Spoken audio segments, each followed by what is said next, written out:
Hello friend, જય શ્રી કૃષ્ણ. ગરમીમાં ખાઈ શકાય અને શરીરને ઠંડક આપે તેવી જુવારની ખીચડી બનાવવા માટે એક વાટકો જુવારને 10 કલાક અગાઉ મેં પાણીમાં પલાળીને રાખી હતી. હવે એ જ વાટકાના માપથી અડધો વાટકો મગ અને મીઠું 3 ગણું પાણી એડ કરી જુવારને 8 થી 10 સીટી બોલાવી લેશું. બીજા પેનમાં તેલ ગરમ કરવા મૂકશું.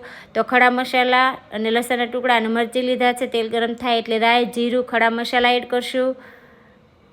મરચીના ટુકડા, આદુના ટુકડા અને લસણના ટુકડા એડ કરી અડધી વાટકી સિંગદાણા એડ કરી મિક્સ કરી લીલા વટાણા એડ કરશું. બટેટા, ગાજરના ટુકડા એડ કરશું. જે શાકભાજીને ચડતા વાર લાગે પહેલાં એડ કરવાના અને ઓછી વાર લાગે અને પછી એડ કરવાના. તમને જે શાકભાજી ગમતા હોય એડ કરવાના. હિંગ, હળદર, મીઠું એડ કરી મિક્સ કરી ઢાંકી અને આ શાકભાજીને કૂક થવા દેશું. 3 થી 4 મિનિટ કૂક થઈ જાય એટલે ટામેટાં, ધાણા, જીરું, લાલ મરચું અને ગરમ મસાલો એડ કરશું. બરાબર મિક્સ કરી લેશું. ખાંડ અને લીંબુ એડ કરીએ. બરાબર મિક્સ કરી અને ત્યાં સુધીમાં જુવારને ચેક કરી લેશું. તો જુવાર એકદમ સરસ બફાઈ જાય, દાણો ફાટી જાય ત્યાં સુધી જુવારને બાફી લેવાની છે. બરાબર મિક્સ કરી લેશું. તો એકદમ હેલ્ધી, સ્વાદમાં ટેસ્ટી એવી જુવારની ખીચડી બનીને તૈયાર છે. તમે પણ બનાવો. એન્જોય.